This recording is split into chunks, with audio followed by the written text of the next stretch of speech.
proposal ceremony para sa akin. Kaya pala puro surprise, nilihim niya sa akin. Buti na lang at pinaaga ko kay Deputy Boslin. Ang pag-upgrade ng hall. Nag-prepare pa ako ng regalo. Sino yung nagde-deliver ng pagkain dito? Tabi-tabi naman. Palakpakan natin ng malakas. Ang pinakamamahal ni Shuzong, si Su Raozu.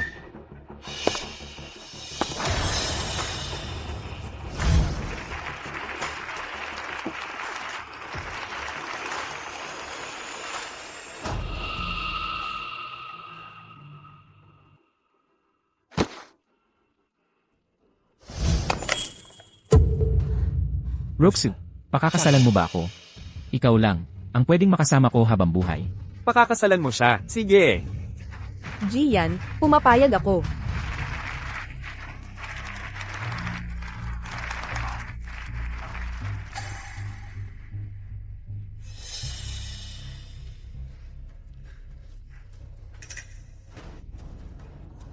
Pinaghandaan ko ng maayos ang proposal para sa'yo. Hindi ko akalain na ikaw pa ang nagpa-upgrade ng Presidential Hall para sa akin. Nangangako ako.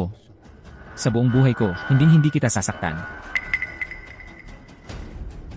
Dahil nagmadali akong bumiyahe mula Jingcheng. Ito lang ang kaya kong maibigay para sa birthday gift mo. Si Xiaoshu talaga, tama lang na anak mayaman mula Jingcheng. Grande kung grande magregalo.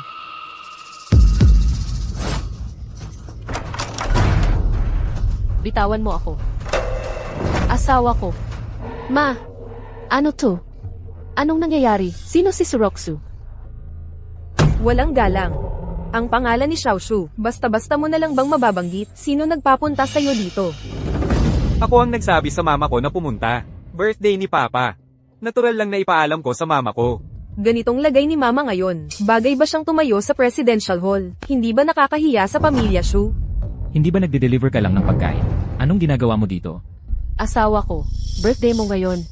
May regalo pa akong dala para sa'yo. Pero, sino ba siya? Gian. Ate, baka may hindi ka lang naiintindihan. Kasalanan ko ta. Huwag kang matakot. Hindi mo ba makuha-kuha? Ngayon, hindi lang birthday ko. Ito rin ang araw ng proposal ko kay Xiaoxu. Asawa ko, pero mo ba niloloko? Nung kinasal tayo, ni hindi nga tayo nakapag-photoshoot na pangkasal eh. Siguro bumabawi ka lang. Kaya mo to ginawa, tama ba? Tignan mo, may regalo pa akong dala para sa'yo. Tama na. Hindi mo pa ba maintindihan? Hindi talaga kita mahal. Ang mahal ko ay si Roxu. Suzian, hindi pa tayo nagdi-divorce. Ginagawa mo itong bigami. Bigami. Matagal ko nang inihanda to.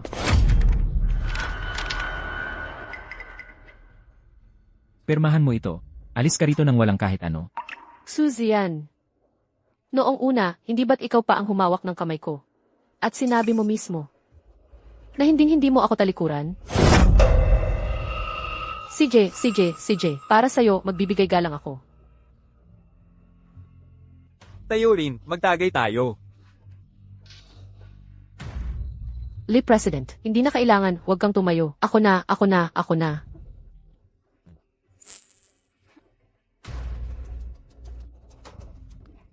Tayo rin, uminom tayo.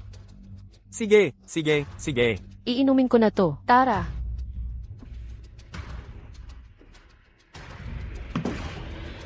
Go President. Kumusta? Itong proyekto natin.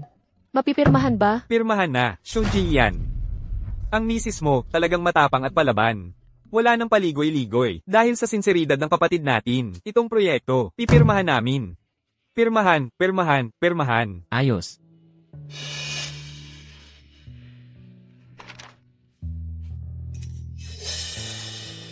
Wan, okay ka lang ba? Ayos lang. Mahal, salamat sa pagod mo. Pag yumaman na tayo, hindi na kita hahayaang magsakripisyo ng ganito. Pangako, pabubutihin ko ang buhay mo. Nangangako ako. Hindi kita talikuran. Ayos. Hindi kita talikuran. Sa ano ng karapatan mo? Hindi pwedeng mag-divorce. Siya ang tunay kong nanay. Ayoko sa babaeng yun, masama siya. Xiao Chen. Bata ka pa, hindi mo pa alam. Kapag nagpatuloy magsama sina Papa at Mama mo, magsasuffer lang ang negosyo ni Papa. Tanging si Mama Xiaozu lang. ang makakabigay sa'yo ng mas maganda at mas masayang buhay. Ayoko ng pera. Ang gusto ko lang, si mama. Ayoko ng pera. Kung ganyan, wala kang choice kundi sumama sa mama mo at magtiis, magsumiksik na lang kayo sa hirap. Anak mong kasing tanga. Ng nanay niya, pareho kayong hindi nakakita ng ibang mundo. Guwanwan. Sinasabi ko sa'yo, tinawagan na ako ni Vice President Lin mula sa Jincheng. Ngayong gabi, yung CEO ng Wansing Group. Darating sa birthday party ko. Alam mo ba, yan ang isa sa pinakamalalaking kumpanya sa Jincheng. Simula ngayon, siguradong aangat na ako. Ikaw naman. Lagi mo lang akong pinipigilan. Ate, kung talagang mahal mo si Gian, umalis ka na lang sa kanya. Ang kailangan ni Gian ay isang babae na kaya niyang makasabay sa lahat ng bagay, hindi isang nanay na puro deliver ng food lang ang alam at tumanda ng ganyan. Nagde-deliver ako ng pagkain. Kasi sinabi ni Zian na mahirap ang kumpanya, kaya tumutulong ako kahit paano. Sarili kong kayod yan. Hindi naman ako inferior kaninuman sa inyo. Zian, ang pagmamahal ba natin? Kailangan pang sukatin sa pera at koneksyon. Nga, kung may dapat kang sisihin, ikaw lang din dahil wala kang napala. Sa pamilya natin, wala kang naitulong. Wala raw akong ambag. Kung ganun, yang kinikita ko sa pagde-deliver, sapat ba yun para sa kahit kanino? Pera, pamilyang background, edukasyon, meron ka ba nun kaysa kay Xiaozu? Bakit nga ba may karapatan kang mag-usap tungkol sa ambag? Zian, nung nagsisimula ang Suyan Tech, sino ba ang tumutulong sa'yo ng walang tulugan? Nag-aayos ng mga papeles, nagpapalawak ng koneksyon, naglalabas ng ipon lahat para mapagdaanan mo yung mga problema? Sino yung nagkayod para pumasok ka sa pinakamahal na art school? Gumastos para sa pangarap mong maging sikat? Ma, yang suot mong cheongsam, yang kwintas mo, mga supplements na kinakain mo, lahat ng gastusin dito sa bahay. Sinong nagtitiyaga at nagtitipid? Sinong nagtitiyaga at nagtitipid? Sinong nagtitiyaga at nagtitipid? Para maayos lahat ng yan, lahat kayo natutuwa sa lahat ng bagay na to. Pero pagkatapos, sasabihan nyo akong walang kwenta. May konsensya ba kayo? Tama na. Yan mga gawain ng mga housewife. Ilalantad mo pa dito. Tsaka, ginasto mo rin naman yan. Kung wala ka talagang kakayahan, yan lang talaga kaya mong gawin. Nakikitira ka na nga, nakikikain ka pa, di ba sapat na yun? Guwanwan. Binibigyan kita ng huling pagkakataon. Dalhin mo na tong divorce papers at umalis ka dito agad. Kung hindi, huwag mong akong sisisihin pag napikon ako. Pinalalayas mo ako. Sinasabihan mong wala akong kwenta. CJ, alam mo ba kung sino ang nag-organisa ng birthday mo ngayon? Si Vice President Lin ang tumawag. At yung CFI na darating mula sa Wansing Group. Alam mo ba kung sino yon? Hindi mo naman siguro sasabihin na itong presidential hall at pati yung na-acquire na restaurant. Ikaw ang nag-ayos ng lahat nito, di ba? Kuya, hindi kaya gusto niyang sabihin na ang president ng Wansing Group, siya mismo yun. Dahil lang may Wan sa pangalan niya, iniisip na niya nakarugtong siya ng Wansing Group. Eh kung may Tian sa pangalan ko, pwede na ba akong maging reyna ng langit? Ako nag-ayos niyan. Lahat ng to, mga regalo ko para sa'yo, na pinaghanda ko. Zian, yung papa ko at pamilya namin, tanggap ka na nila. Ano mang kinabukasan ang gusto mo, kaya kong ibigay sa'yo. Tama na. Guwanwan. Yang mga sinasabi mong yan, 5 taon ko nang naririnig.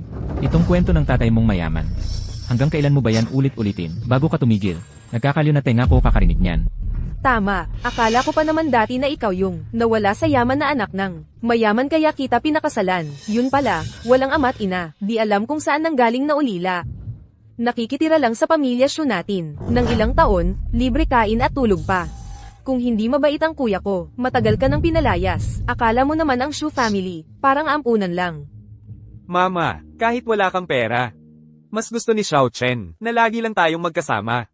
Malaki na si Xiao Chen. Ako na ang bahala magtrabaho para sa'yo. Mabait ang anak ko. Hindi mo na kailangan mag-alala anak, marami akong pera.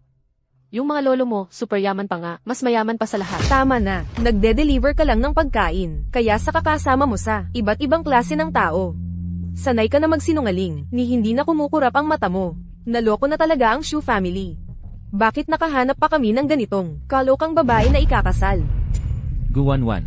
Sinasabi ko sa'yo, tonight, itong event hall na to, si Xiaoxu, ang tumulong para ma-upgrade ko ito, at saka, yung president ng malaking kumpanya na yon.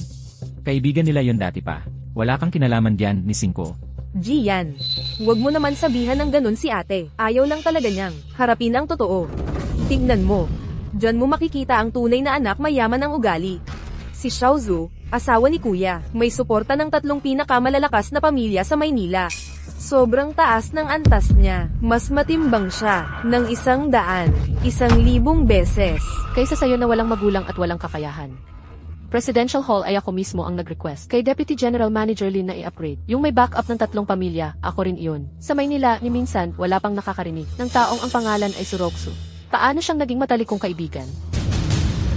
Sinasabi lang niya yan, na sa Maynila, wala naman talagang tao. Ang pangalan ay Suroksu. Lahat yan para sa'yo binuo ko. Kasalanan ko talaga dahil naging sagabal ako sa paningin ni ate. Kung gusto mo talaga, ate, ang regalo ko, pwede mong ituring na parang ikaw ang nagbigay niyan sa kanya.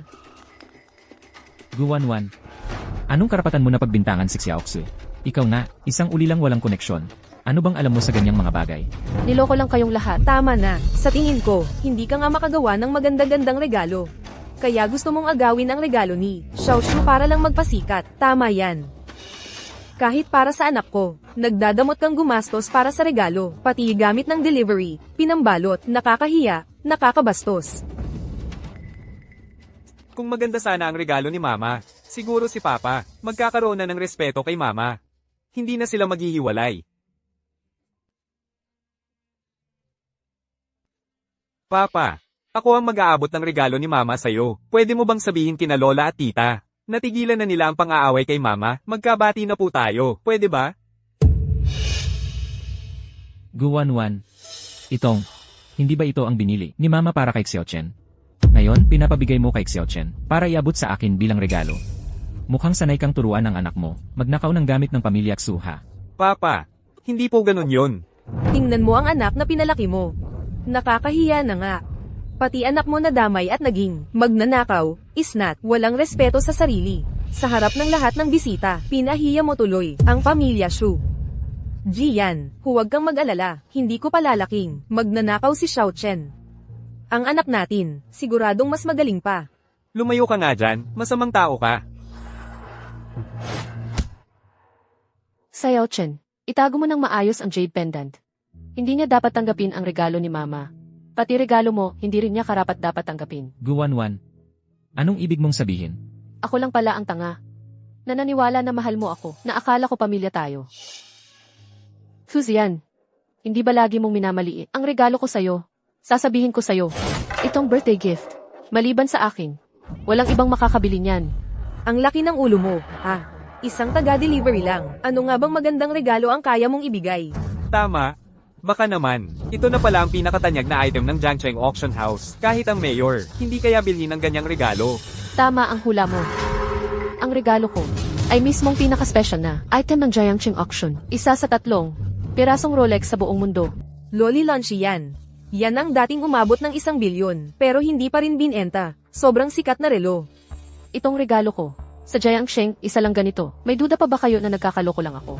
Hindi nyo naman talaga pinaniwalaan, di ba? Bagay na ganito kamahal. Sino ba maglalagay sa bag ng delivery? Lalo pa, kahit ang mismong city owner, hindi makabili niyan. Ikaw, anong estado mo? May lakas loob ka pa dito, makipagdebate. Oo nga naman. Sa market, ang dami kaya peke niyan. Itong Loli Lunchi na relo, sa buong mundo, 3 lang ang meron.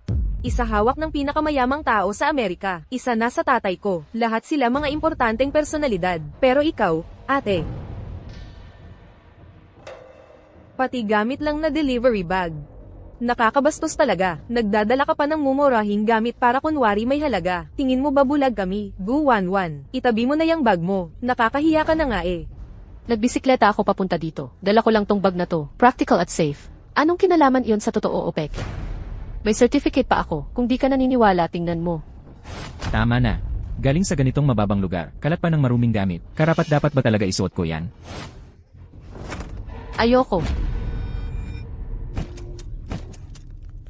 Itong relo na ito, kakaiba ang materyales. Ang paggawa sa kanya, walang katulad. Sa buong bansa, isa na lang natira. At gusto mo pa kaming singilin. Itong sira-sirang bagay na to, magkano ba halaga niyan? 10 ba? 20? Bigyan na kita ng 100 piso. Ayos na ba yun? Nagpapanggap ka lang para magkapera, di ba? Tama nga. Bayad? Kahit pagsamahin pa pera nyo, hindi nyo kakayanin bayaran. Sinasabi ko sa inyo, itong Presidential Hall. Ako ang nagpataas ng antas ni Lin Vice President. Ang Wansing Group, akin din yon. Dati kasi, nag-away lang kami sa pamilya. Tumakas ako sa bahay. Hintayin niya dumating si papa ko at sila. Mama, Sa birthday party ko, ayokong nagsasabi ka ng kung ano-ano. Nakakahiya ka, sobra. Nakipag-divorce ako. Nag-propose kay Xiaoxu. Iyon ang pinakatama kong desisyon sa buhay ko.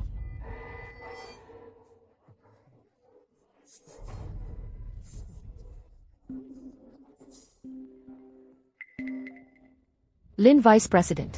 Lin Fuzong. Guwanwan. Ikaw, umaarte ka pa rin.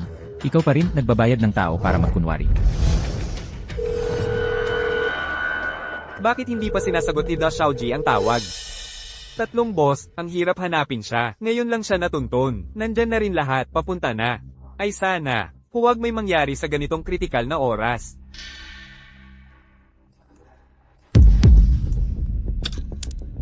Nasa eroplano na ako, Lin Fuzong. Siguruhin mong okay ang kinaroroonan at kaligtasan ni Wanwan. Magdadala ako ng malaking regalo pag nagkita kami ni Wanwan. Kung makita kong hindi maganda ang buhay niya, papagulungin ko ang Jiang Cheng. Galawin ko lahat ng koneksyon sa Jiang Cheng. Hanggang dumating kami, ibigay mo lahat ng pangangailangan ni Wanwan.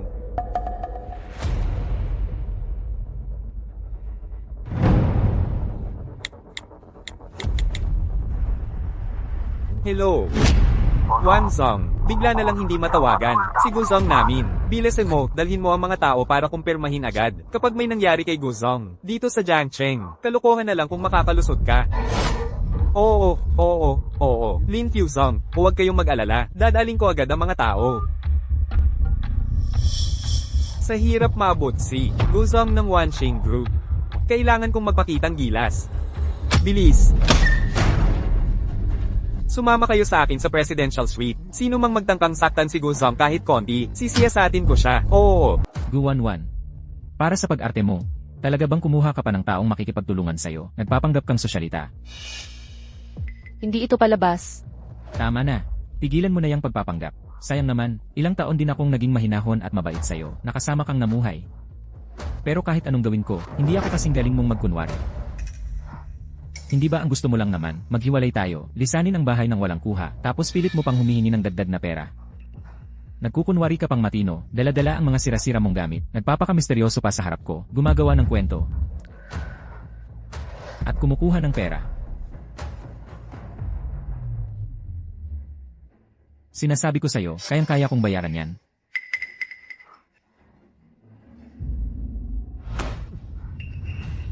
Ang 5 taon mong kabataan, sapat na ba yon?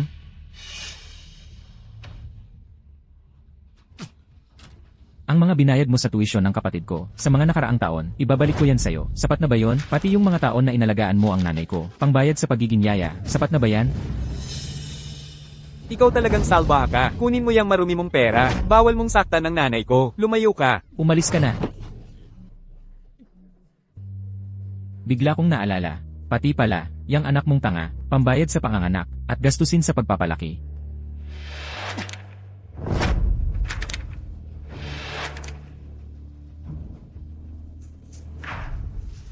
Ito ang mga pera, sapat na ba para lumayas ka na sa pamilya naming Xu? Kuzian, gago ka talaga. Pwede mo kong saktan. Pero siya, anak mo yan. Paano ko naman malalaman, baka naman may lalaki ka dyan sa labas, at anak mo yan, sa iba? Aba, hindi ko kayang manganak, ng ganyang katanga. Kuzian, wala kang hiya. Pero kung ako man walang hiya, mas malala ka pa rin. Heto, kunin mo na yung pera, isama mo ang anak mo, lumayas kayong dalawa, ang mga tulad niyong traidor. Hindi namin kailangan ang ganyang tao sa pamilya Xu.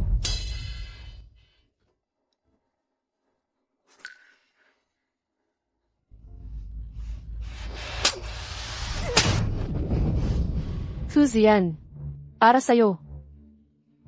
Ako, lumayas ako sa amin. Tinagong ko ang pagkakakilanlan ko. Iniwan ko ang lahat at nakikitira ako sa iyo sa inuupahan nating kwarto. Kumakain ng instant noodles. Kasama mo akong pumaparty at uminom hanggang magkasakit ang tiyan ko. Lahat ng naipon kong pera, lahat ng koneksyon ko, ibinigay ko sa iyo. Mama, Ganito mo lang ba ako tratuhin? Sa mata mo. Lahat ng 5 taon kong sakripisyo, ikaw ang tingin mo lang talaga ay pera. Siyempre naman. Guwanwan, sinasabi ko sa'yo, Isa kang ulilang walang matuluyan. Kung hindi ka namin kinupop ng pamilya Xu nitong mga taon na to, tiyak hindi mo na alam kung saan ka nalang hahanap ng makakain. Noong pinakasalan mo anak ko, hindi ba't dahil nakita mong may potensyal siya, at kami pa ang nag-isip na yung kwento-kwento mong ama na milyonaryo, makakatulong sa pamilya namin, pero ni bakas wala, sayang lang, anak ko, kinasama mo pa ilang taon naghirap dahil sa'yo. Kung noon pa lang nakilala ka ni Jian, at may suporta na ng pamilya natin, baka ngayon, isa na siyang pinakamayaman dito sa Jiangcheng. Tama. Sinasabi ko sa'yo, huwag mong isipin na napakabuti mo. Sa buong buhay ko, pinakamaling nagawa ko, ay pinakasalan kita. Suzian, walang hiya ka. Kung wala ako, sa kakayahan mong yan, hindi sana tumagal ang Suyan Technology hanggang ngayon. Ikaw pa mismo ang nagmakaawa na umalis ako sa kumpanya, para ako na lang ang mag-alaga sa bahay natin. Ni hindi ko inakala. Nasimula't simula pa lang, gusto mo na pala akong tanggalin, sipain palayo, para pakasalan si Suroksu. Ano ngayon, sinasabi ko sa'yo, lahat ng kinita ng Xu, Shi Technology nitong mga taon, wala kang karapatan, at saka, kung matino ka, pulutin mo ang perang yan, at dalhin siya at umalis kayo. Palalayasin mo ako, Suzian, pagsisihan mo to. Pagsisihan? Ngayon pat napaalis ko ang malas na kagaya mo, at papakasalan ko si Xiaoxu na marunong mag-alaga ng pamilya. Ito ang pinakatamang desisyon ko sa buhay ko. Kailanman, hindi ko pagsisisihan. Kung matino ka, dalian mo at pulutin ang perang yan. Dalhin mo yang malas. Umalis na kayong dalawa. Kung hindi, hindi na ako magpapakabait. Hindi ka na tatay ko mula ngayon. Lumayo ka, ingrata, walang utang na loob. Lumayas na kayong dalawa. Sa susunod, hindi ka na magiging apo ng pamilya Shu kailanman. Kung kailangan may umalis, dapat kayo ang umalis at hindi kami. Ako ang nagpareserba dito sa Presidential Hall. Ang Jiangxing Banquet House ay pagmamay-ari ko rin. Hintayin natin si Vice Pres. Lin, gusto ko siyang harapin at sabihin, kung gaano kababa, kawalang hiya, at walang utang na loob ang pamilya Xu. Ikaw Suzian, lahat ng nakuha mo sakin, ibabalik mo sakin lahat iyon. Ikaw, molditang babae, gusto mong sirain ang anak ko. Walang kwentang babae, dahil lang gusto mong buluhin ang diskarte ko. Ayaw mong sumunod ng maayos, gusto mo pa ng gulo. Aba, magrereklamo ka. Tama na.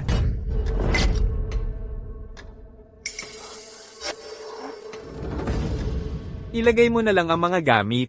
Sino nagbigay sa'yo ng lakas ng loob? Ang tapang mo ha, naglakas loob ka pa talagang magpasimuno ng gulo dito mismo sa opisina ng presidente.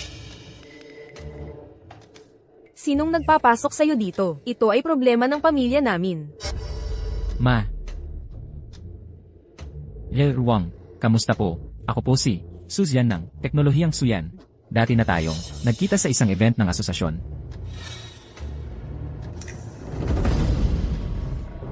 Hindi ba ito yung pinakamahal na relikya ng Jiangcheng Auction House? Rolly Lunchi ba to? Regalo ito para kay presidente ng Wanxing Group. Sinong nakasira rito? Mr. Wang, nagkamali po kayo. Ito po ay ordinaryong nabibili lang sa bangkita. Mga 20 piso ang halaga. Na, Wang, kung ito ay totoong bihirang item, paano naman ilalagay sa plastic ng delivery, di ba? Wala akong pakialam kung paano mo dinala yan. Tong relo na ito, mahigit 10 beses ko nang tiningnan up close. Alam ko lahat ng detalye at craftsmanship nito. Ito, tunay na, original na produkto talaga yan. Anong nangyayari? Totoo ba lahat ng sinasabi niya? Impossible. Delivery rider lang siya eh. Paano naman siya naging presidente ng Wanxing Group? Ano? Presidente ng Wanxing Group? Nasaan siya? Nasaan sa tao? Nandito siya. Bakit po kayo andito? Presidente Wang, ikaw na mismo ang magsabi sa lahat. Kung sino nga ba talaga ako? Nako, di ko inakalang nandito kayo. Bakit hindi kayo nagpaalam muna bago kayo dumating? Sana tinawagan nyo muna ako.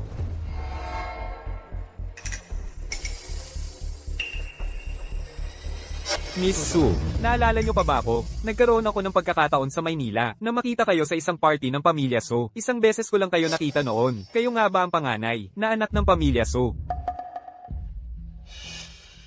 Oo nga, galing naman ng memorya ni Presidente Wang. Pero pumunta ako rito sa lungsod ng Jiang, para lang sa isang tao, ang fiancé kong si Shu Jian. Gusto ko lang maging discreet, kaya hindi nakita Giniera. Nako, Presidente Shu pala. Kayo pala ang fiancé ni Miss Su. Swak na swak talaga kayong dalawa. Congrats, congrats. Tama yan, si Jian at si Xiaoshu, talagang itinadhana. Sobrang bait ni Presidente Wang. Di ko lang talaga inasahan na may maglalakas ng loob magkunwaring presidente ng Wanxing Group tapos daladala pa yung relo ng presidente. Sinadya pang sirain ang engagement party ko. May nangyaring ganyan. Si Vice President Lin mismo ang nagsabi sa akin na alagaan ko raw ng mabuti si Presidente Go. Sino kayang lakas ng loob na magpanggap na siya si Presidente Go? Presidente Wang, siya po mismo, Gu Wanwan.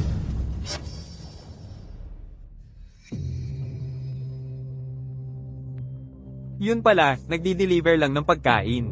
Baka pwede natin siyang gamitin, pang-please kay Miss Su. At baka gumanda pa ang pangalan ko kay Presidente Go. Sabi ko na nga ba? Ang auction house mismo ang nagpadala ng regalo para kay Presidente Go sa front desk. Bigla na lang nawala. Ibig sabihin, ikaw pala ang kumuha. Ang tapang mo ha. Ano bang pinagsasabi mo? Hindi mo ba ako kilala? Ako si Guwanwan. Isa ka lang tagapaghatid ng pagkain. Anong karapatan mo para makilala kita? Dito, lahat ay kilalang tao sa Jiangcheng. Kung hindi ka nagdala ng pagkain mong sira, sinong nagpapasok sa kanya para manggulo dito? Guwanwan, ganito talaga ang realidad. Ikaw at ako, magkaibang mundo talaga tayo. Kahit pa, gumawa ka ng kwento, kahit anong buladas pa yan, kung gusto mong kunin ang awa ko. Ikaw, sa huli, kahit kailan hindi mo ako mararating. Ang narating ko ngayon, Iyan na yun. Gusto mo pang makipagkumpitensya kay Ate Xiaoshu. Kilalang kilala siya bilang sosyalidad mula sa Jingcheng. Kahit saan siya pumunta, may nakakakilala at iginagalang siya. Samantalang ikaw, tagapaghatid ka lang ng pagkain. Sino ba ang mag-aabalang alalahanin kung sino ka? Sino ka nga ba? Ate, alam kong hindi ka kampante sa nararamdaman mo. Pero hindi ko inakala na para lang hindi mapahiya, manghihiram ka pa ng relo na para sa CEO ng Wanxing Group. Ang relong to, 3 lang sa buong mundo. Paano mo yan babayaran? Hindi totoo yan. Hindi magnanakaw ang mama ko. Wang Dehay. Sinabi mong hindi ako karapat-dapat makilala mo. Yung final na proposal para bilhin ang Jiangxing Restaurant, ako mismo ang nag-decide niyan. Pinayagan kitang manatiling manager at naging third largest shareholder ka pa. Ako rin mismo ang nag-aproba niyan. Ikaw, paano mo nalaman kung sino ako? Dahil ako mismo, ang ECC ng Wanxing Group, ang immediate boss mo ngayon. Kung ayaw mong maniwala, buksan mo ang kontrata mo. Tingnan mo kung anong nakasulat na pangalan doon. Hindi yan totoo. Isa ka lang tagapaghatid ng pagkain.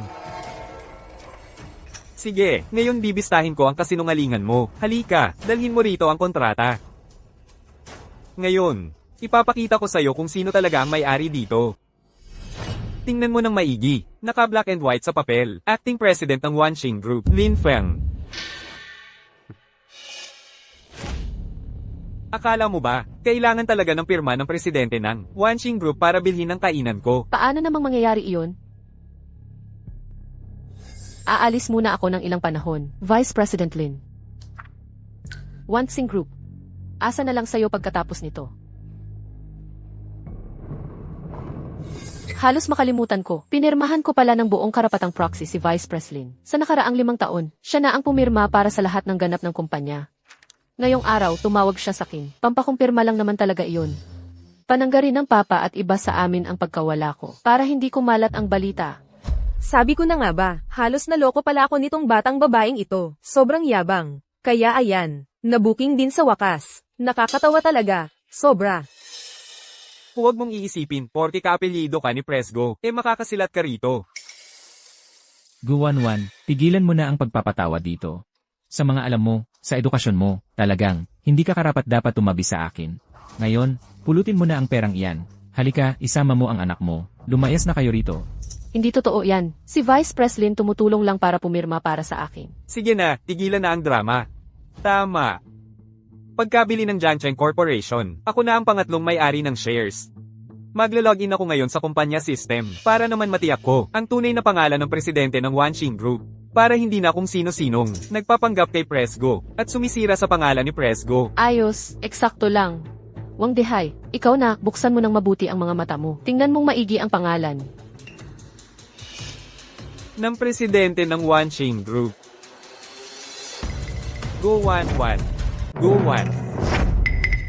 Kumusta, Wang Dehay? Ang sinulat ba ay Guwanwan? Itong 3 letra.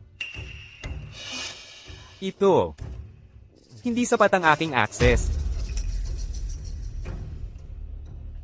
Isang letra lang ang pagkakaiba. Ang info ng taong to at ng president ay sobrang tugma. Pwede ba na yung asterisk na yon? Totoong ibig sabihin ay siya talaga si President Go?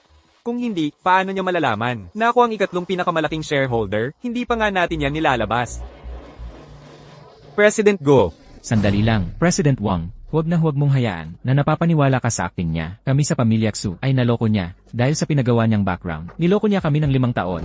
Susian, anong pinagsasabi mo? Hindi ba totoo? Kung totoo talaga na, ikaw ang dalagang galing sa Maynila, bakit sa 5 taon, ni minsan hindi ka hinanap ng pamilya mo?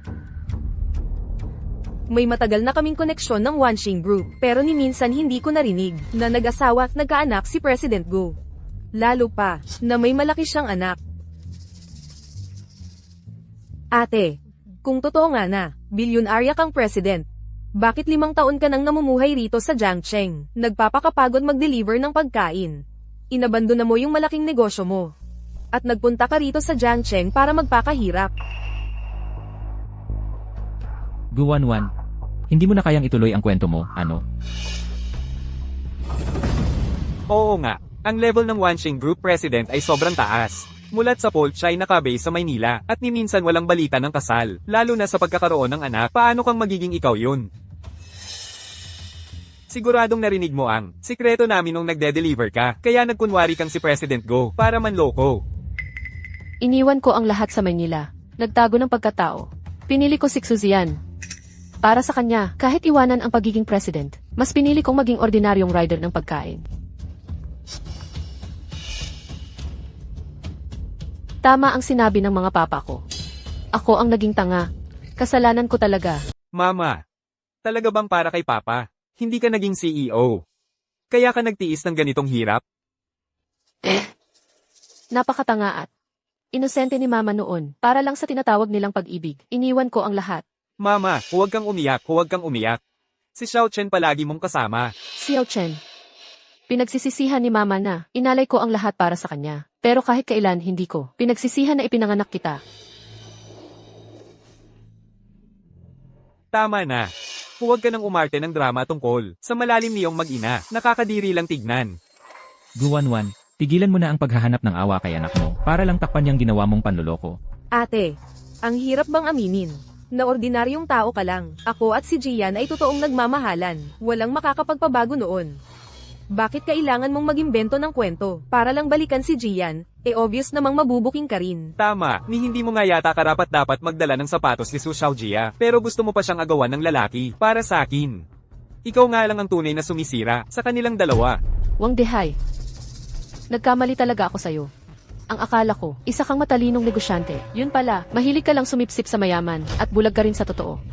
Pareho ka lang din nitong mga traidor na to. Wala kang pinagkaiba. Pagdating ni Lin Fuzong, agad kong kakanselahin ang pagiging shareholder mo.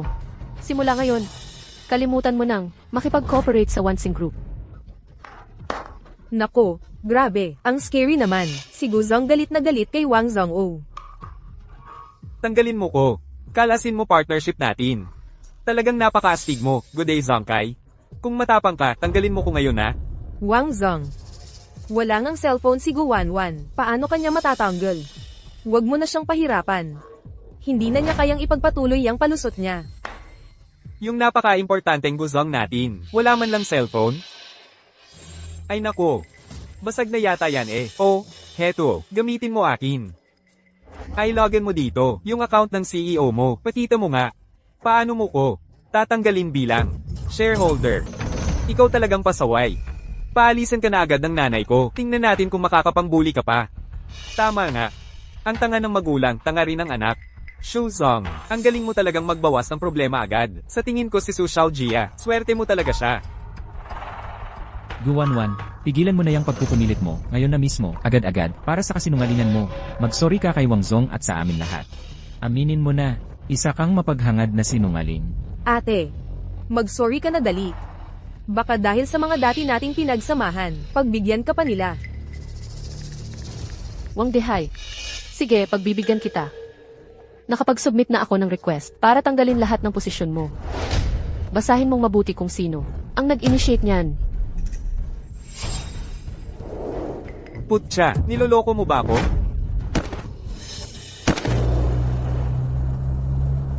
Anong sinabi mo? Nahack ang account ni Guzong? Dahil 5 taon, hindi nag-login si Guzong. Na-detect ng security department na may high-level operation na ginawa, kaya agad nilang na-force logout yung account. Nag-aalala kami na hacker yan. Baka gusto nakawin ng company secrets. Paki-double check mo agad. Tingnan mo kung ano-ano ang in-access nila.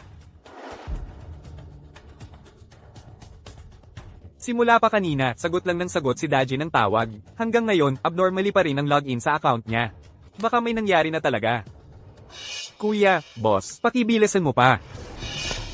Mama, tingnan mo naman ang maayos. Paano magiging posible yan? Wala nga akong pinindot na exit. Mama, ayos ka lang ba? Sisantehin pa ako. Naniniwala ka ba na, isang tawag ko lang, pwede kitang ipa-blacklist sa lahat ng delivery company dito sa Jiangcheng. Hanggang sa dulo ng buhay mo, hindi ka na makakahanap ng trabaho. Nagpanggap kang si Guzong. Tsaka nanakaw pa ang regalo ni Guzong. Yang relo na Rolex, halaga niya na 100 milyon. Kahit 10 henerasyon kang mag-deliver, di mo kayang bayaran yan. Anak, 100 milyong relo yun. Ibebenta natin lahat, di pa rin sapat yun. Tsaka baka magalit pa sa atin. Siya yung totoong Guzong. Dapat maghiwalay ka agad dyan sa malas na yan. Baka pati kami madamay. Oo nga, kuya, ngayon, proposal mo kay Xiaoshu ate. Yan ang araw ng kasal nyo. Araw ng kasiyahan ngayon. Huwag mong hayaan masira niya. Gian. Walang problema. Nag-aalala lang ako baka kumalat to. Pagkatapos mag-isip si Guzong na kami sa pamilya Shu. Sinadya naming hayaan si Wanwan ate na nakawin ang regalo niya. Sirain ang pangalan niya. Pag nangyari yun, hindi lang pera ang problema. Guwanwan, ikaw mismo ang bumasag sa relo. Ikaw ang mananagot dyan. Taon-taon ko pa naman pinikit ang mata ko. Bakit ba napangasawa kita, malas? Divorce? Agad na divorce. Yung relo, si Papa talaga ang pumilit na kunin. Siya ang nakabasag. Tumigil ka na. Walang utang na loob. Ang nanay mo, puro kasinungalingan. Niloko niya ang damdamin ko. Niloko niya ang pera ko. Niloloko pa ang negosyo ko. Dahil sa kanya, hindi kami nagkatuluyan eh. Si Aoxin ng ilang taon. Nadumisan pa yung pangalan ko bilang pangalawang asawa. Kaya pala, sa loob ng ilang taon, nagpanggap kang mabuting asawa, nagpanggap kang mabait na biyenan. At ikaw, nagpanggap na parang tunay kong kapatid na babae. Ginawa mo lang naman akong mumurahing tauhan lang. Parang katulong ng pamilya Xu. Taga-buhat, taga-kayod lang. Nagsakripisyo ako ng ganito karami. Mama, Sa paningin nyo, ako pa rin ba yung walang koneksyon, walang silbi na plain housewife lang? Kung hindi, wala kang kahit ano, bukod sa trabahong madumi at mabigat. Ano pa bang kayang gawin ng isang katulad mo? Dati kasi tahimik ka lang at sumusunod, hindi nagdudulot ng gulo, kaya kunwari kinaibigan ka namin, tapos na sana. Pero ngayon, ang naistorbo mo ay si Jigo ng Wanxing Group. Kung gusto mo nang mamatay, huwag mo kaming isama sa laglegyon ng buong pamilya. Guwanwan, dapat marunong kang tumingin sa realidad. Yung ambag mo sa pamilya Xu. Napakaliit nun. Dahil kami sa Xu family ang nagbigay sa'yo ng tirahan at proteksyon para hindi ka napadpad sa lansangan lang. tama yung sinabi ni Shu. Yung babaeng mahirap at parang siraulo, kapag dinaikit mo sa buhay mo, mapapasama ka lang. Huwag mo siyang hayaang sirain. Ang maganda mong kinabukasan, lalo na kay Miss So. Tama. Mama.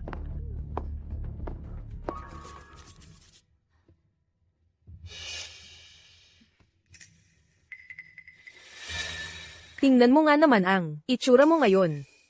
Nakakaawa ka talaga. Sabihin ko na nga sa'yo ang totoo. Matagal na kaming naging mag-on ni Jian. Siguro noong buntis ka pa kay Xiao Chen. No. Ano? Ako kasi. Napansin ko na halos ikaw na ang nagtaguyod sa kanya. Lahat ng maruming trabaho. At nakakapagod na gawaing bahay. Ikaw talaga ang may gawa ng lahat. Timing lang. Ako naman ang pumasok sa buhay niya. Isang lalaking may napakagandang kinabukasan. Salamat sa pagtiis mo nitong mga taon na to. Dahil sakin, naging maayos ang buhay ni Jian.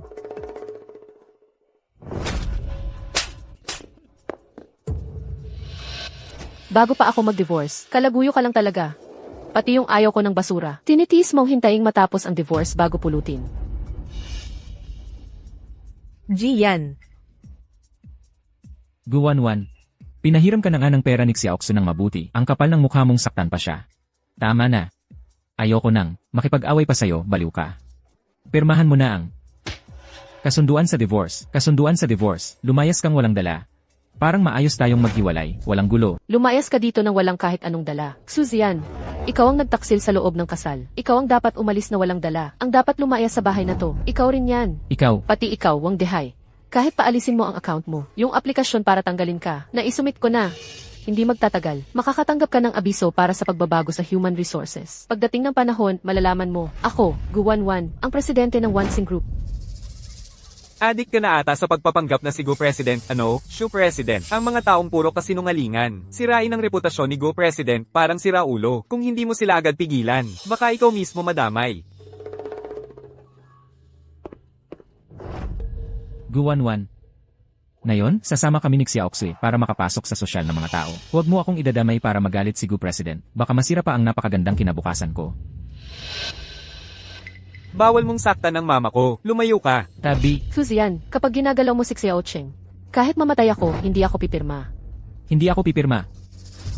Marami akong paraan para mapasunod ka na pumirma.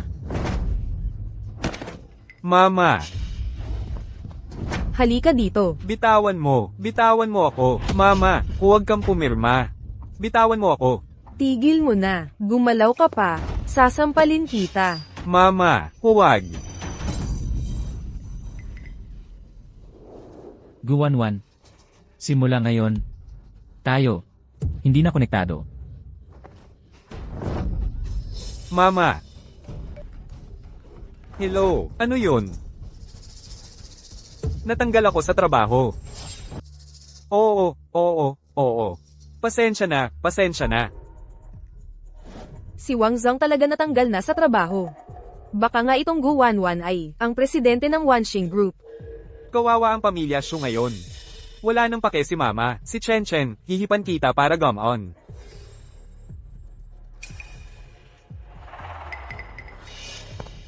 Kaya, ngayon ba naniniwala ka na ako ay? Masamang babae, ma. Sabi ko na nga ba, bakit ka? Ang yabang mo kanina, yun pala in-install mo ng virus. Yung cellphone ko, nakikialam na security. Department ng kumpanya. Yung sinasabi mong pagtanggal, binawi na ng tech department agad.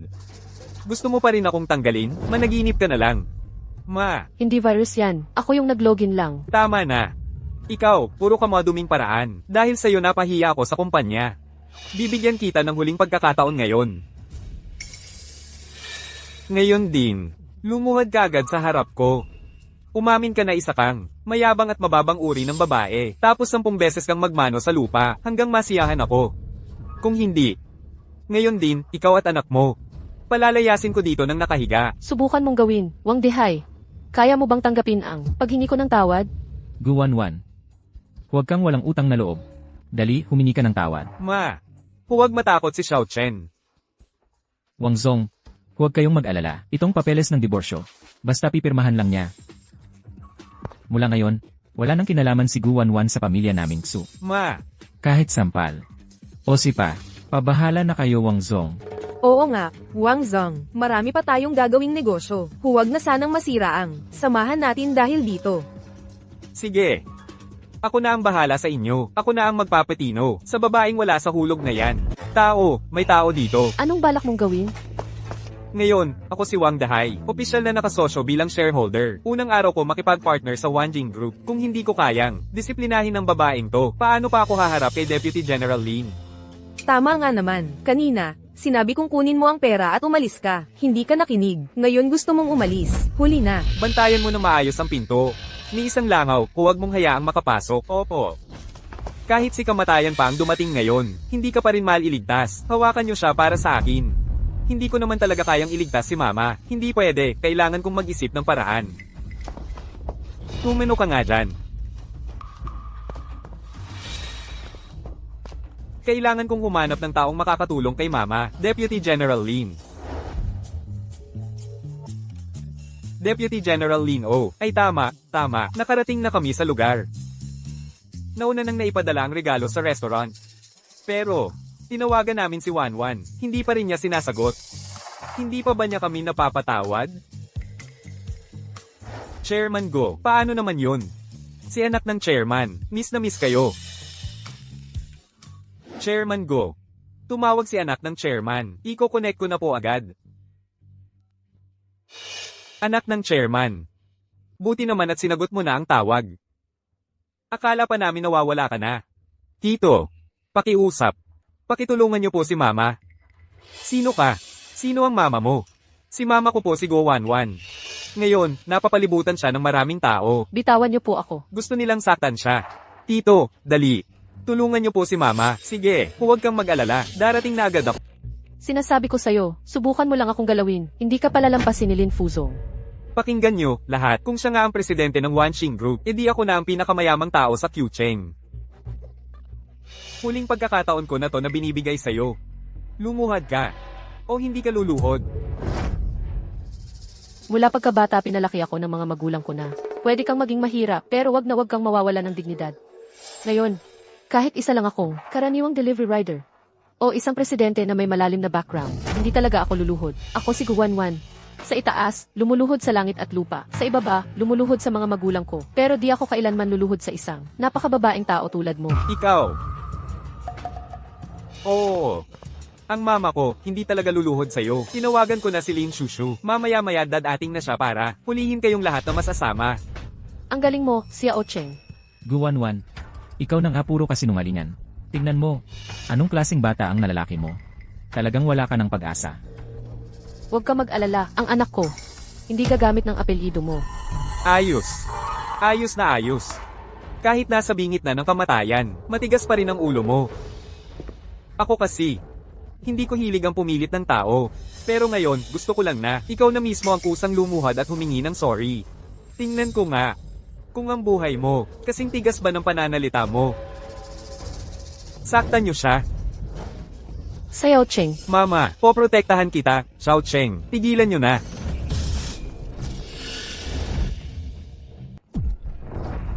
Miss, bitawan mo. Tabi ka nga. Kamusta kayo ni Xiao Xiaoyi? May nasaktan ba sa inyong dalawa? ayos lang. Dai Xiao Jia. Hindi ko akalaing talagang may anak na. Lin Fuzong, buti na lang at dumating kayo. Sinusunod ko talaga ng mahigpit ang utos nyo. Pinaparusahan ko ng maayos. Yung nagkunwari bilang Gozong. Yung nagkunwari kay Gozong. Sino ba yon? Ayan siya. Hindi lang siya nagkunwaring si Gozong. Sirapan niya yung pinaka-importanteng regalo ni Gozong. Yung Lela Lonshi. Ang pinaka-pinagtatampo ko. Siya pa talaga. Ginamit niya yung cellphone ko para makapasok sa account ni President. Muntik nang magkaaberya talaga. Hindi ko maisip, yung account pala ay, totoong si Dai Xiaojia ang nag-login. Hindi ko inaasahan. Lalong naging delikado para kay Dai Xiaojia dahil sa sobrang ingat ko. Lin Fuzong, huwag kayong mag-alala. Isa lang siyang, simpleng delivery rider. Saglit ko lang itong ayusin. Kahit hindi ako magkapagod, kayang-kaya ko siyang paalisin. Pag dumating ang panahon. Sana maalala ninyo, dagdag nyo sa good record ko, dagdag points. Hindi ba't, gusto mo lang gamitin ang pagkakataon na to para magpakitang gilas kay Gozong? Magpakitang gilas. Sige nga, ipapakita ko sa'yo kung ano ang totoong loyalty.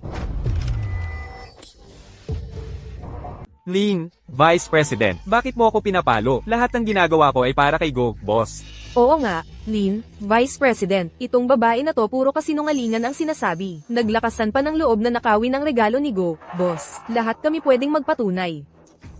Kung may paparusahan, dapat si Guwanwan ang parusahan. Siya ang gumawa ng lahat ng kalokohan dito. Sino naman kayo? Lin, Vice President, magandang araw po. Ako po si Suyan mula, Saksuyan Tech. Ang dalawang to. Kapatid kong babae, at ang nanay ko. Si Guwanwan, dating asawa ko yan. Pero wag po kayong mag-alala, wala na kaming anumang kaugnayan. Buong puso kong, sinusuportahan kayo ni Gu, boss. Para lang dito sa lalaking to. Nagtiis siyang miss ng 5 taon. Lin, Vice President, tingnan niyo po, ito po, ang divorce agreement. Ang divorce agreement, na kami lang ang pumirma at pinirmahan. Ngayon, wala nang anumang relasyon si Wanwan sa pamilya Tsu. Nag-divorce na. Tama lang na nag-divorce. Ayos lang na nag-divorce. Kayo rin ba ay sangayon? Kung hindi ka nakipag-divorce, pipilitin pa rin kitang makipaghiwalay. Sa antas mong yan? Karapat-dapat ka bang pakasalan siya? Lin, Vice President, bakit hindi nyo saktan ang nararapat? Bakit kami pang mga maayos? Ang pinapalo nyo. Mga maayos? Isang grupo ng sobrang mga tanga. Alam nyo ba talaga kung sino siya? Isa lang siyang delivery girl, manloloko yan. Oo nga, Vice President Lin. Tingnan mo naman yung itsura niya, parang walang-wala. Paano siya magiging isang taong may maayos na kalagayan? Oo, nagde-deliver nga siya ng pagkain. Pero dahil din naman yan sa'yo. Kung hindi mo kaya, alagaan ang asawa at anak mo. Hindi naman sana siya nagkakaganyan. Hindi ganon. Ito, Naiintindihan ko na, Vice President Lin. Siguradong naloko ka ni Guwanwan sa mga kwento niya. Kaya pala sabi niya kilala ka niya. Yun pala, matagal na niyang plano. Magkunwari sa harap mo at magpanggap na kawawa. Oo tama, Vice President Lin. Hindi mo siguro alam. 5 taon na siyang asawa dito sa pamilya namin. Araw-araw pinagyayabang niya na siya daw ay isang anak mayaman na dalaga. Sinasabi ko sa'yo, lahat ng yun, peke lang. na, itong dati kong asawa. Puro kasinungalingan ang sinasabi niyan. Huwag na huwag kang paluloko sa kanya. Peke lahat. Isa lang siyang ulilang. Walang magulang, hindi alam kung saan nagmula. Dito lang siya, nagpapanggap para makaloko. Vice President Lin, tignan mo naman, itong si Guwanwan, wala talagang kinatatakutan. Pati ikaw, niloloko niya. Ngayon, ako na mismo, ang magpapanagot sa kanya ng doble para sa'yo. Wala naman siyang kaanak o kakampi. Tingnan ko na lang kung may tutulong sa kanya. Tama na, walang kakampi. Tingnan ko sinong maglalakas. Alam nyo ba, siya rin dati ay anak ng ibang pamilya. Na parang tinatangi at inaalagaan ng sobra. Takot silang mawala siya, parang isang napakahalagang yaman. Yun G. Huwag kang mag-alala. Aalagaan ko ng mabuti. Tingnan mo siya, anak natin. Sige na, go Jingyeon. Sinasabi ko sa'yo, noong pinili ni Yonji na sumama sa'yo, tayo ng kuya mo ay umayon na lang. Hindi na namin inagawan. Pero si Wanwan, iba yun. Simula ngayon, tatawagin akong ikalawang papa ni Wanwan. Tuwing weekend, kailangan sumama siya sa akin. Naunahan mo na naman ako, bata ka. Di ako na yung ikatlong papa. Lao Su, hindi ka masarap magluto. Simula ngayon, ako na bahala sa nutrisyon at kalusugan niya. Pangako ko sa'yo, magiging malusog at masiglang masigla siya. Sandali lang. Anak ko siya. Kung gusto niyong magkaanak, ba't di na lang kayo gumawa ng sarili niyo? Anak ni Yonji, para ko na ring anak. Tama. Ganito na lang. Lahat ng pera ni ikalawang papa, simula ngayon, ibibigay ko sa'yo. Yung love lock na ibibigay ko sa'yo, nakahanda na rin. At saka, bakuna, check-up, insurance, siguradong magiging healthy at maganda ka. Anak ko siya. Anak ko. Ay nako, baby Wanwan, ngumiti siya, ngumiti. Ako ang tunay na tatay. Yakapin naman ni Papa, ako ang tunay na tatay. Siya ang ating dalagang tagapagmana. Pero siya ang natitirang anak, ng 3 boss na mahal na mahal. Ang anak na ito ay, giniyera ng buong buhay ng 3, at ngayon, basta-basta na lang inaapak-apakan ng kung sino-sino. Lin, Assistant Vice President, baka nagkamali po kayo. Ang tunay na kayamanan, andito. Siya ang dalagang galing mismo sa Maynila. Si Aoksu.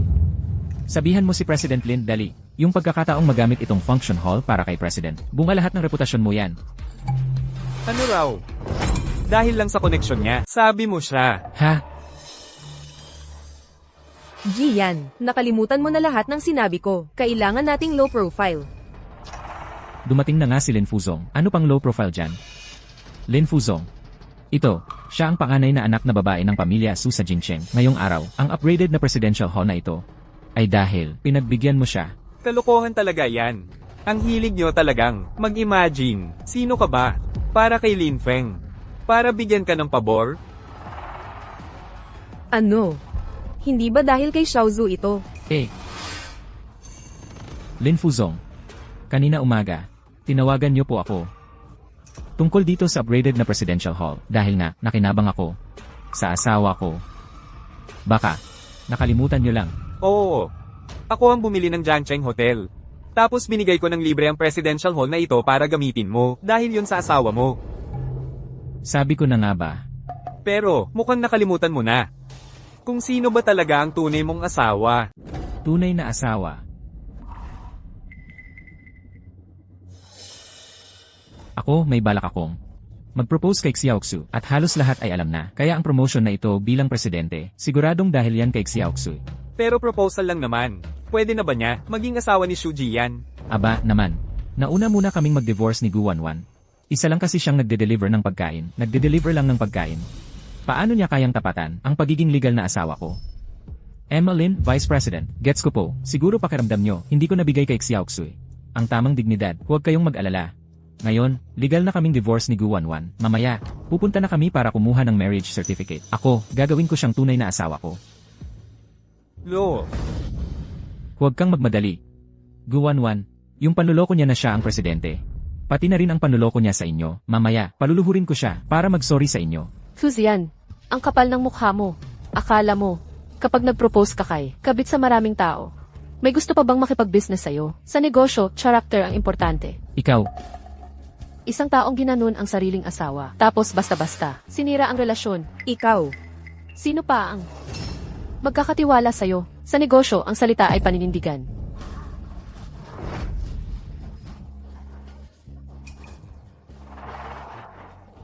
hindi mga kasama, si Xiaoxui lang ang asawa ko. Si Guwanwan, ang siyang kabit dito. Walang hiya. Paano mo ako naalipusta ng ganito? Lo, tama na. Mga bobo kayo. Hanggang ngayon di nyo pa rin gets? Si Guwanwan, ang dahilan kung bakit ka sinuwerteng tao. Ako pa nga mismong tumawag sa'yo para i-promote ka sa Presidential Hall. Yun lang ang totoong rason. Paano nangyari yun? ano, impossible. Isa lang siyang delivery rider. Saan siya kukuha ng ganong kalaking pera? Gawan mo ako ng Presidential Hall, ha? Lynn, Assistant Vice President. Sigurado akong nagkamali kayo ng alala. Oo nga. Isang plain housewife lang siya. Kung may ganoong pera nga siya, matagal na niyang ginawa yun. Mga makitid ang utak kayong lahat. Siya. Guwanwan, ang totoong presidente ng Wanxing Corporation. Ano? Hindi, walang katotohanan yan. Impossible. Itong Presidential Hall na to, ang Jiangcheng Hotel na nabili. At saka, yung wristwatch ng Lorelensi, na ikaw mismo ang nakabasag, lahat ng yun, siya ang personal na naghanda bilang regalo mo sa birthday mo. Isa lang siyang delivery rider. Paano siya magiging si Pres? Gu? Hindi. Lynn, Assistant Vice President. Niloloko niyo lang ako, di ba? Tama ba? Dahil lang, nakasuot siya ng delivery uniform, hinusgahan nyo na agad ang buong pagkatao niya. Perez, go! Nasa sariling abilidad niya, kumita ng marangal at patas. Mas milyon-milyong mas magaling siya kumpara sa mga tulad ninyong. Galing sa pera na siya ang nagpagod, tapos kayo rin ang nagpaparumi, nanlalait sa kanya. Perez, go! Anong plano nyo para sa mga to? Wang Dehay, sumipsip at balimbing, gumamit ng lakas na labag sa batas. Simula ngayon, tatanggalin natin ang karapatan niya bilang pangatlong pinakamalaking shareholder. Tanggal lahat ng posisyon niya sa kumpanya. Kasabay nito, ipakaso natin siya ng headquarters. At singilin lahat ng nalugi dahil sa kanya. Sige. Perez, go! Perez, go! Ako po itong bulag at tanga. Ako po, nabalot ng mantika ang utak ko. Perez, go! May 5 anyos pa akong anak, hindi niya dapat makulong ang tatay niya. Wasak ang buhay niya kapag nangyari yun. Perez, go! Mas lalo kang dapat maging magandang halimbawa para sa anak mo. Dapat niyang malaman na ang tao ay may responsibilidad sa sarili nilang ginagawa. Panagutan mo yan, dalhin na. Guzong, bigyan mo naman ako ng pagkakataon. Guzong, pakiusap, patawarin mo na ako. Guzong.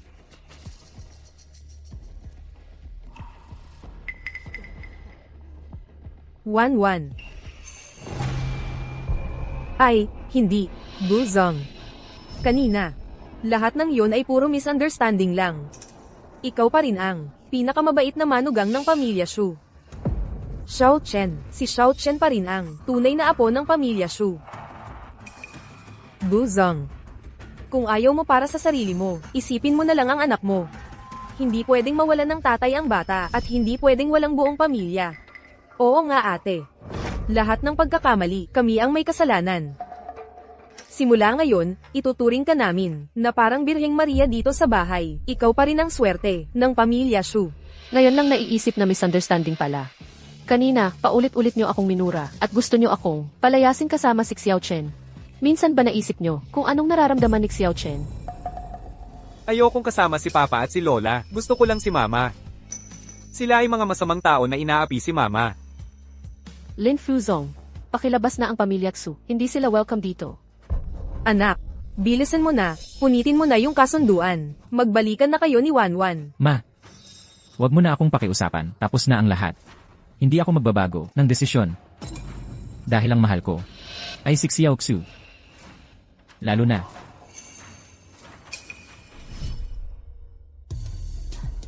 Ang Xiaoxu natin ay tunay na anak ng prominenteng pamilya. Nasa likuran niya, 3 pinakamakapangyarihang pamilya. Kung usapan lang ng background at lakas, hindi siya huli sa'yo. Gian, sandali lang. Oo nga, ate, sa likod mo, may suporta ka ng 3 pinakamalalaking pamilya dito sa Maynila. Gaano man kalakas ang Wanxing Group, isa lang namang kumpanya yan. Paano mo naman ikukumpara yan sa mga ugat ng matitibay at makapangyarihang pamilyang business tycoon? Oo, Guwanwan, wala kang karapatan na palayasin kami. 3 pinakamalalaking pamilya. Kanina lang sinabi ni Suroxu na matagal nang magkakilala ang pamilya nila at ang Wanxing Group. Kaya itong Presidential Hall, siya rin ang nagpareserba. Isang tao na puro kasinungalingan. Ni hindi nga kaya i-claim ng totoo ang pagkakakilanlan at tagumpay. Maniniwala pa ba kayo? Sa sinasabi niya, Hindi pwede, kung mabunyag ngayon. Lahat ng pinaghirapan ko mawawala lang ng ganon-ganon. Kahit siya pa ang boss go, hindi rin naman niya alam lahat tungkol sa loob ng 3 pinakamalalaking pamilya. Siguradong hindi niya mahahalata ang totoong pagkatao ko. Xiaoxu, dati mo na talagang sinabi. Gian, sinabi ko ngang matagal nang magkakilala ang pamilya namin at ang Wanxing Group. Pero kasi sobrang laki ng Wanxing Group, ang dami nilang empleyado. Hindi ko naman sinabi mismo na kilala ko agad. Sina Vice President Lin at Boss Go. Guzang, inaamin ko, masyado kong minamaliit ang pagkakakilanlan mo. Pero tungkol sa usapan sa upgrade hall, pinagawa ko na rin sa mga tao ko yan. Kaso nga lang, naunahan mo ako. Kaya nagkaroon ng misunderstanding. Sabi ko na nga ba? Paano naman magsisinungaling si Xiaoshu? Gian, upgrade hall, itong regalo, naunahan mo lang. Pero ang hinanda ko na regalo, hindi lang ito. Pinasabihan ko ang mga tatay ko na maghanda ng bonggang regalo. Yun talaga ang mga bagay na makakapagpakita ng aking totoong status at ranggo. Xiaoxu, salamat sa'yo. Alam ko naman, hindi mo talaga ako bibiguin kahit kailan. Buti na lang pinahanda ko ang regalo ng maaga. Ngayon talagang, mas lalong paniniwalaan ng mga taga-Shu family ang posisyon ko. Guwanwan, kahit pa, presidente ka ng Wanxing Group, ano naman ngayon? Kumpanya lang naman kayo. Samantalang ako, ang sumusuporta sa likod ko, ay ang 3 makapangyarihang pamilya. Tama. Basta magsanib puwersa si Xiaoxu at ang 3 pamilya sa likod niya. At iatake ang Wanxing Group ninyo. Kahit gaano pa kadami ang pera mo, sa huli, bankruptcy at pagpapaalis ang mangyayari sa'yo. pagkalugi. Hindi ko alam, sino ba sa may kilang syudad ang kayang magpalugi kay Guwanwan? Guwanwan, hindi ba dahil ang dami mong pera, akala mo ba talaga hindi ka matatalo?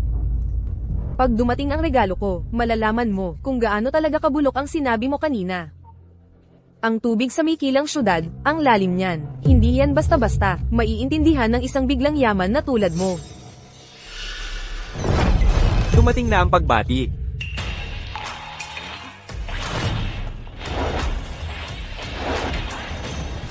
₱50 pirasong gold bar. Business center ng Jiangcheng. Isang gusali ng Jiangcheng Tower. Galing ito sa Gushi Group ng Mikilang Syudad. Eksklusibong order na nagkakahalaga ng mahigit bilyon. 3 sports car na limitado at nagkakahalaga ng milyon. 5 pirasong luxury na relo na milyon ang halaga bawat isa. Isang antique na porcelain vase mula Song Dynasty Guanyao. Grabe, sobrang galante naman ito. Inimbento ito ng Huaguo Research Institute. 3 pirasong Universal Special Medicine na milyon-milyon ang halaga.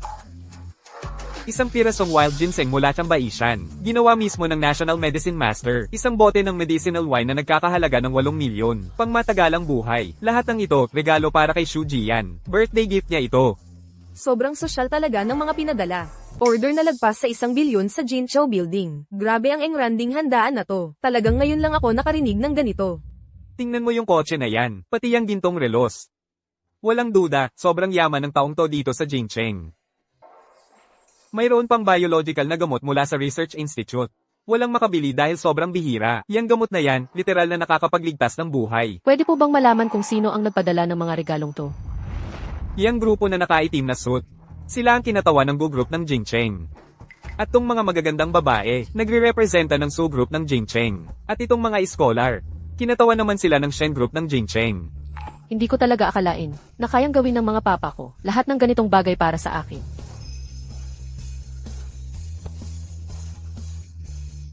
ay lapag nyo na lang lahat ng Reg Along yan sa mesa.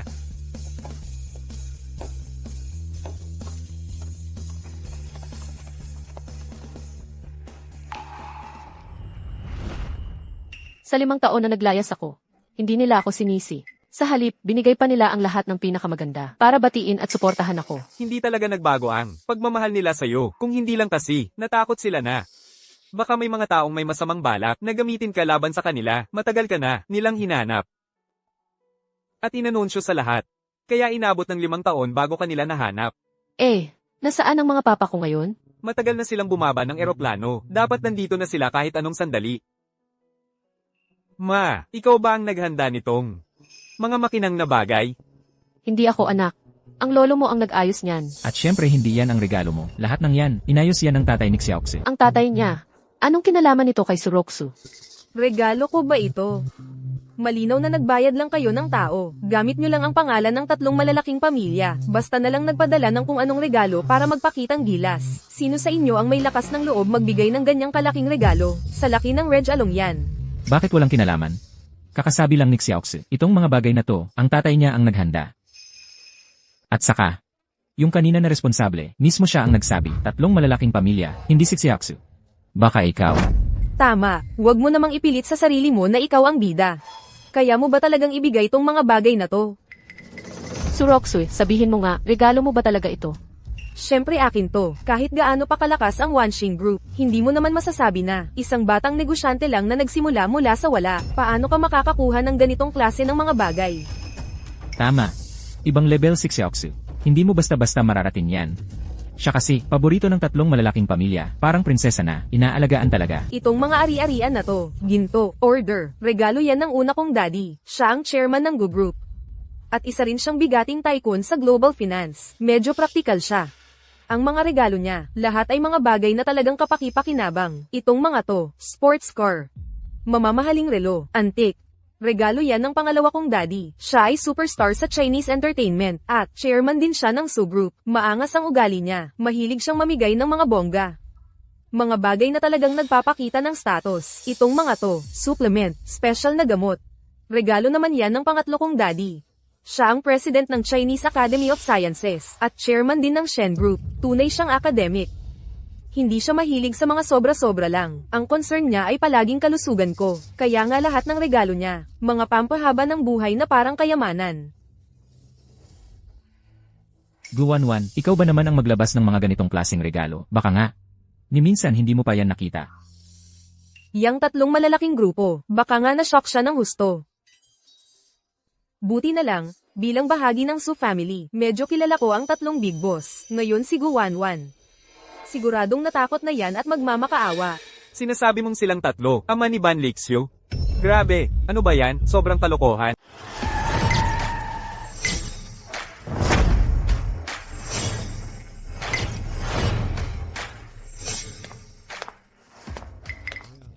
Ang mga regalo ko ngayon, mga gold bar, mga building, at pati yung long-term contract na yun. Lahat ng ito, totoong benepisyo. Siguradong magugustuhan yon ni Wanwan kapag nakita niya. Tingnan mo mga pinamimigay mo, sobrang amoy negosyo, parang puro business lang. Tingnan mo naman mga sa akin, sports car, pintura ng sikat na artist, antique na porselana. Alin ba dyan pag nilabas mo, hindi ka ba yayaman ng tingnan? Naniniwala ba kayo? Kapag nakita ni Shu yun, sigurado, gagawin niyang parang, cash cow si Wanwan, parang buhay na santo, aalagaan niya talaga. Ang pera nga naman, syempre, mahalaga yan. Pero katawan, ang tunay na puhunan sa buhay. Ang regalo ko, special na gamot, medicinal wine, 100 taong wild na ginseng, pamparami yan ng lakas sa katawan, garantisado, garantisado. Mapapalakas si Wanwan pati mga mahal niya, para maging healthy sila lahat, at mabuhay hanggang 99. Pambasag trip mo, masadong badoy naman. 5 taon na. Hindi na ako makapaghintay, gusto ko nang makita si Wanwan.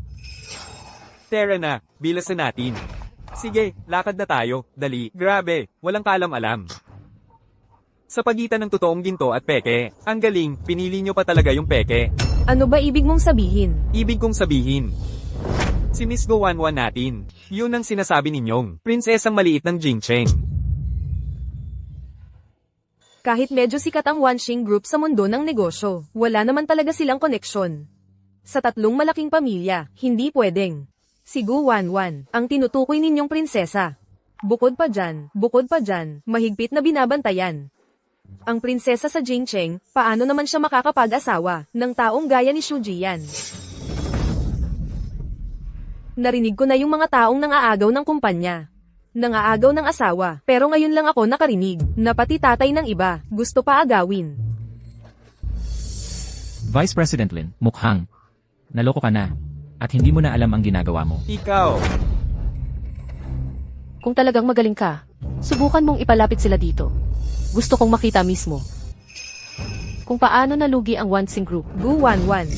Sino ka ba sa tingin mo? Isa ka lang maliit na presidente. Akala mo ba karapat-dapat ka para lumapit mismo yung tatlong pamilya?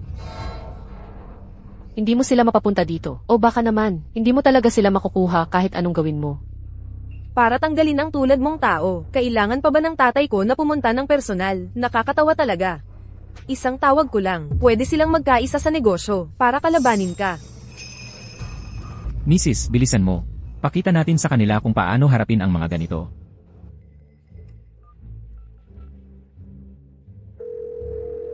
Papa, ako si Xiaoshu, si Gu Wanwan ng Wanxing Group, hindi lang ako inaapi.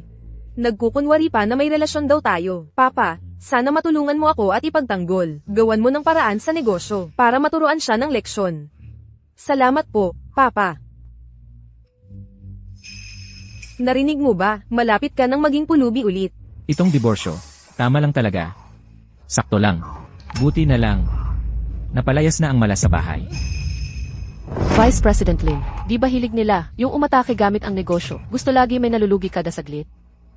Sige, ipakita natin sa kanila yung tunay na lakas natin. I-activate mo na lahat ng resources ng Wanxing Group. Labanan sila ng buo. Bomba ang Suyan Technology. sige.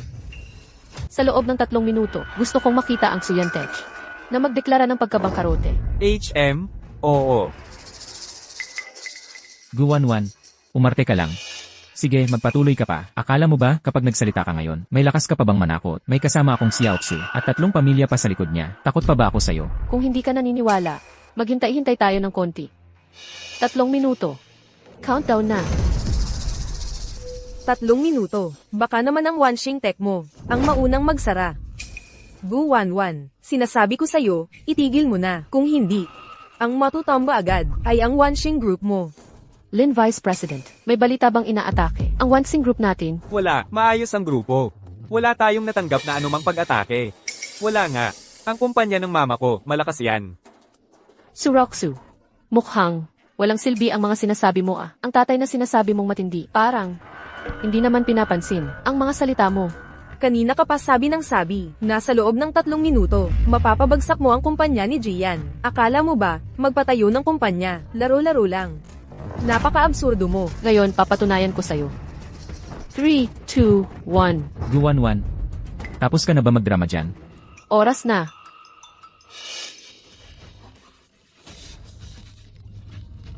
Hello. Ano? Nangyari talaga? Hello. Tara, bilis tanggalin na natin ang shares natin. Shu President, Shu Yantech. Ba? Bangkarote na. Paano naman mangyayari yon? Shuzong, sino ba talaga ang na-offend mo? Lahat ng partners natin. Bigla na lang nag-terminate ang kontrata. Ang dami ng tumatawag mula sa bangko para maningil ng utang. Halos hindi na tumitigil ang mga tawag. Bumagsak agad ang presyo ng stocks natin, as in tuloy-tuloy pababa. Na-freeze pa ang account ng kumpanya. Guwanwan, ano ba talaga ang ginawa mo? Ako, wala naman akong ginawa ah. Sinunod ko lang yung itinuro ni Suroxu. Gusto ko lang na mabankrupt ka sandali. Halimbawa, nagpahanap lang ako ng mga taong magpapakansa ng partnerships nyo. Pinaghalukay din ang mga bawal na kalokohan mo dyan. Lahat yan, kakaaral ko lang tapos ginawa ko agad. Hindi, teka, yung mga tatay mo ba, may ginawa bang pressure sa Wanxing Group? Xiaozu, hindi mo pwedeng pabayaan si Jian. Sa nangyayari ngayon, hindi ako pwedeng magpakita ng kahinaan. Pag nalaman nila, hindi palalagpasin ng pamilya Shu ang ginawa ko. Mas lalong delikado. Ako kay Gu Wanwan. Gu Wanwan, hinihiling ko na bawiin mo lahat ng ginawa mong desisyon. Ibalik mo agad ang lahat ng partnership sa Jian Technology. Kung hindi, pasisimulan kong paikutin ng 3 kong tatay. Ang pagwasak sa Wanxing. Puro salita ka lang ba? Parang hindi ko nakita ang tatay mo. Na may ginawa talagang aksyon. Suroxu, yung sinasabi mong tungkol sa pinagmulan mo. Background, kapangyarihan, at pamilya mo. Lahat yan puro kwento lang. Gu Wanwan, yung tatlo kong tatay, sobrang busy araw-araw, at may mataas na posisyon. Akala mo ba tulad mo, na basta-basta lang sila, pwedeng anyayahan? Si Jake, kung hindi ninyo sila kayang imbitahan, ako na ang mag-aanyaya. Ano ka ba? Ikaw pa talaga mag-iimbita, Gu Wanwan. Baka naman nataman ulo mo. Hindi mo ba maintindihan ang sinasabi ko? Sean Wanwan, mag-ingat ka naman sa mga sinasabi mo. Ang mga tatay ko ay may mataas na posisyon. Hindi basta-basta pwedeng sigawan dito. Lakasan mo pa ang loob mo at hindi ka magpakita ng respeto sa biyenan ko. Ngayon, kung hindi kita tuturuan ng leksyon, hindi matatapos ang isyong to. Subukan mo lang.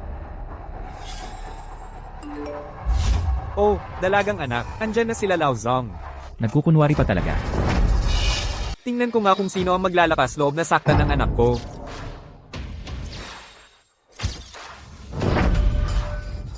Hayop ka. Inaapi mo ang anak ko.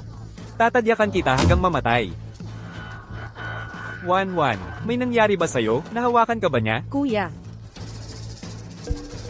Saan ka nasaktan? Tatawagin ko ang medical team para sa'yo. Tatay, ikalawang tatay, ikatlong tatay, ayos lang ako.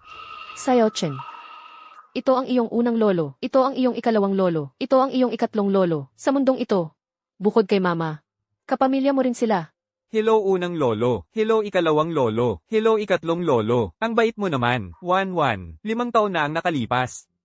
Pati anak nagkaanak ka na. Gaano karami kaya ang namiss namin? totoo palang 3 ang tatay niya. Teka, yun bang kwento niya? Bilang pinaghirapan na anak ng mayaman. Totoo pala. Kahit totoo pa, matanda na rin yang 3 kalahating katawan na yan. Papunta na rin sa hukay.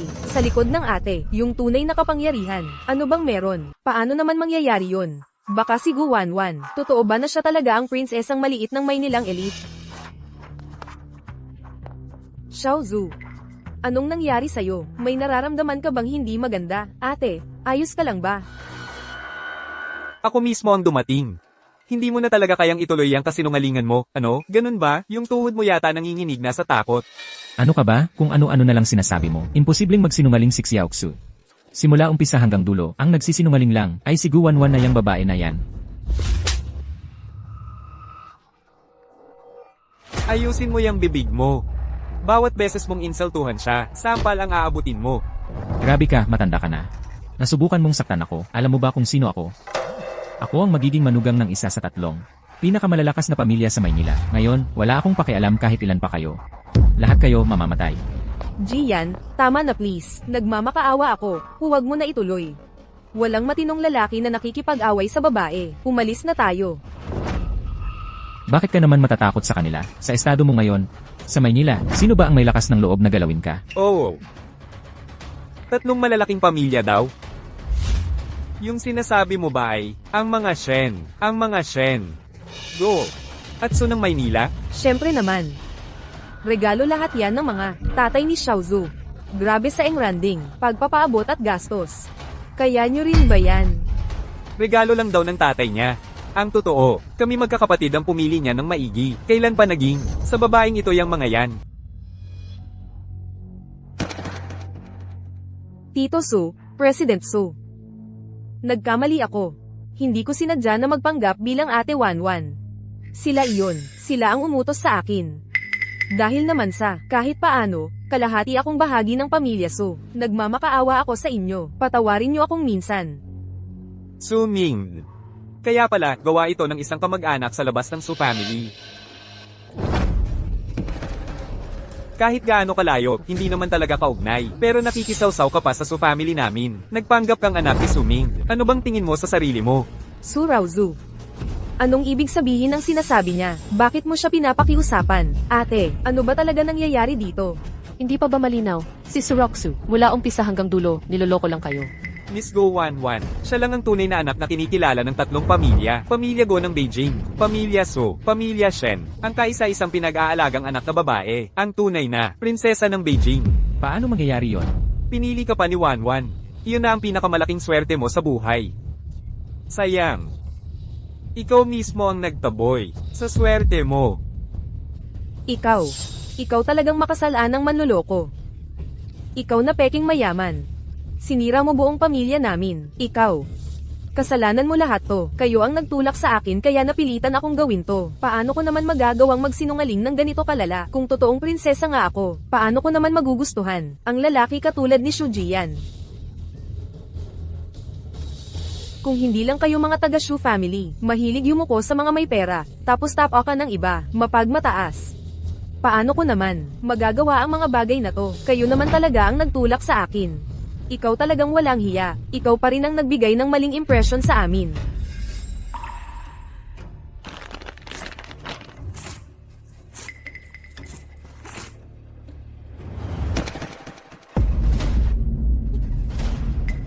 Mahal, nagkamali ako. Talagang nagkamali ako. Dahil sa babaeng yan, siya ang nangakit sa akin. Chen, hindi mo dapat mawalan ng tatay. Bigyan mo pa ako ng isang pagkakataon, pwede ba?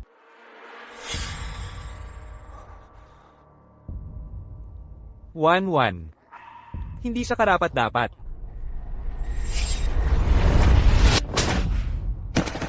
Suzian, karapat-dapat ka rin ba? Ayokong magkaroon ng tatay. May nanay naman ako. Unang lolo, pangalawang lolo, pangatlong lolo. Shu Jian. Si Wanwan, ginawa ang lahat para lang makasama ka. Nagtago siya ng totoong pagkatao niya. Nakatira sa popahan. Kumakain ng instant noodles habang sinusuportahan ang negosyo mo. Pero ikaw, 5 taon na itong lumipas. Kung talaga lang na minahal mo siya ng tapat, inalagaan at pinrotektahan mo siya. Lahat ng yaman ng 3 pamilya namin. Para sana sa pamilya ninyo at sa magiging anak ninyo lahat yon. Ay nako, sayang talaga. May mga tao kasi, sa harap lang ng pansamantalang, pakinabang at kwento ng background sila tumitingin, nakakalimutang doon sa totoong halaga. Ang tunay na ginto, nagiging damo lang sa mata nila.